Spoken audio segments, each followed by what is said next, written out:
Kerajaan Sriwijaya dikenal sebagai salah satu kerajaan maritim terbesar di Nusantara. Berdiri sejak abad ke-7 Masehi, Sriwijaya menguasai jalur laut yang vital, menjadikannya pusat perdagangan internasional dan kekuatan laut yang ditakuti. Tak hanya kekuatan ekonomi, Sriwijaya juga mengukir kejayaan dalam budaya, agama, dan diplomasi, menjadikannya mercusuar Nusantara di pentas dunia. Catatan sejarah menyebutkan bahwa pendiri pertama Sriwijaya adalah Dapunta Hyang Srijayanasa.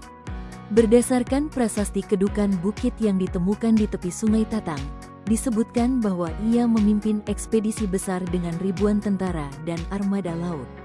Ekspedisi ini menjadi fondasi awal berdirinya Sriwijaya, sebuah kerajaan yang lahir dari perpaduan kekuatan militer dan penguasaan jalur air.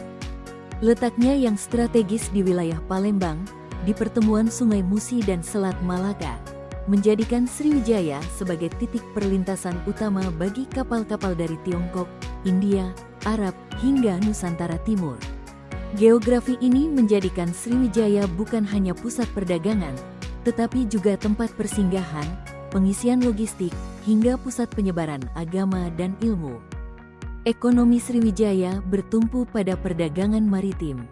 Komoditas utama seperti kapur barus, cendana, rempah-rempah, emas, dan gading diperdagangkan lintas benua. Sebagai penguasa jalur laut, Sriwijaya memberlakukan sistem pelabuhan transit. Kapal-kapal yang melintas dikenai bea, namun juga dilindungi dari bajak laut. Ini menjadikan Sriwijaya sebagai pelabuhan dunia pada masanya. Sriwijaya dipimpin oleh seorang raja yang dianggap sebagai perwujudan kekuatan spiritual dan duniawi. Raja memegang kendali mutlak, namun dibantu oleh pejabat-pejabat tinggi seperti Senapati, Mahapati, dan Datu yang mengatur wilayah-wilayah kekuasaan. Struktur sosialnya hierarkis, keluarga kerajaan di puncak, diikuti bangsawan, pendeta, pedagang, dan rakyat biasa. Namun peran para pendeta dan guru agama juga sangat dihormati. Kerajaan Sriwijaya menjalin hubungan erat dengan Tiongkok, India, dan kerajaan-kerajaan Asia Tenggara lainnya. Catatan dinasti Tang menyebut Sriwijaya sebagai negeri yang mengirim utusan ke Istana Kaisar, membawa hadiah dan menjalin kerjasama politik. Selain itu, Sriwijaya juga menjalin relasi religius dengan pusat-pusat keilmuan Buddha di India dan menjamin keamanan perjalanan para biksu dan pendeta.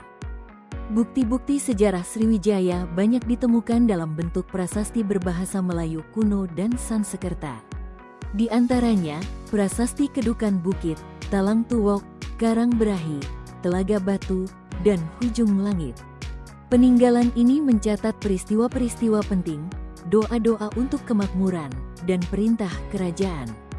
Selain itu, situs-situs seperti Candi Muara Takus dan situs arkeologi Palembang memperkaya warisan sejarah Sriwijaya. Pada abad ke-11, Sriwijaya menghadapi ancaman besar dari luar.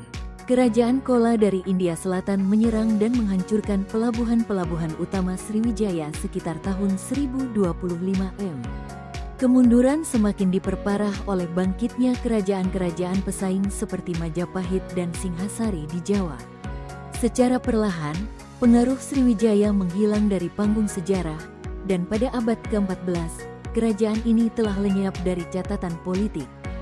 Hingga kini, nama Sriwijaya tetap hidup, bukan hanya sebagai bagian dari sejarah, tetapi juga identitas budaya bangsa.